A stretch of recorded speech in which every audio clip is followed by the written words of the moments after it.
Good morning. What's going down? How you doing? This is TK Pryor. I'm coming at you with a noble cause, and that opportunity is for you to do something.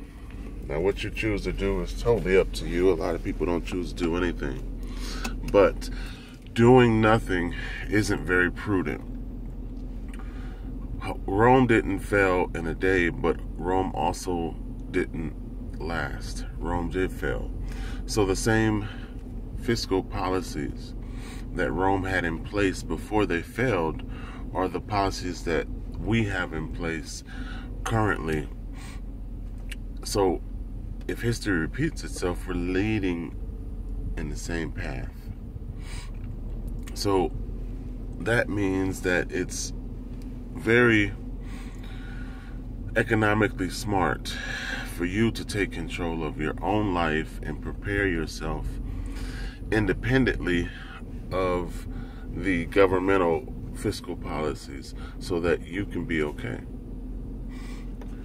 But concentrating on distractions, focusing on things that have no real meaning, and then not paying attention to the economic policies of the current system will allow you to become a victim to it.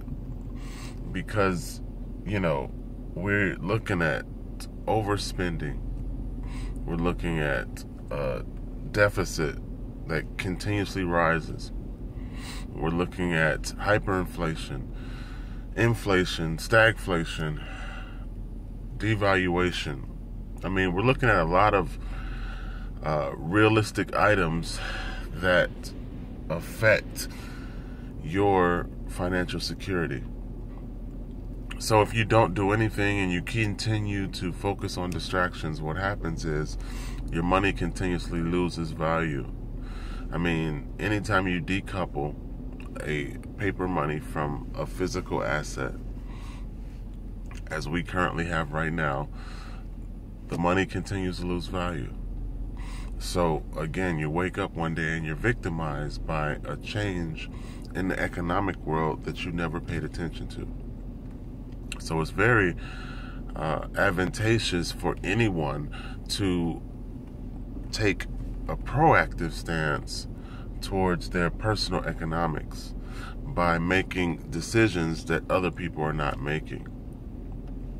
So if you was to take the time to plug a lot of your money into non-US based allocations, then that gives you a diversification point that's not tied to the devaluing paper money that everyone else is tied to.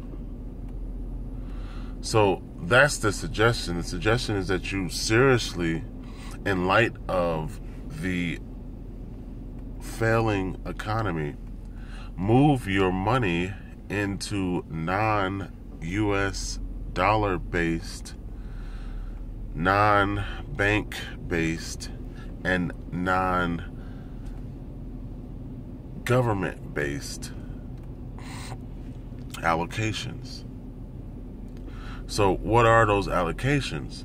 Well, of course, if you put your money in the top two cryptocurrencies, OneCoin and Capricorn, that's underneath Bitcoin, now that the government has considered cryptocurrency a commodity, then that commodity investment or spending money on that commodity is no longer tied to any of those three that I just mentioned: the dollar, the US government, or the bank system.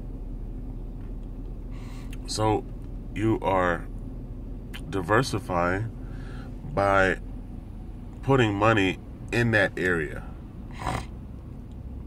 And then because it's an independent system, you're no longer putting all your eggs in the baskets that are about to be turned upside down.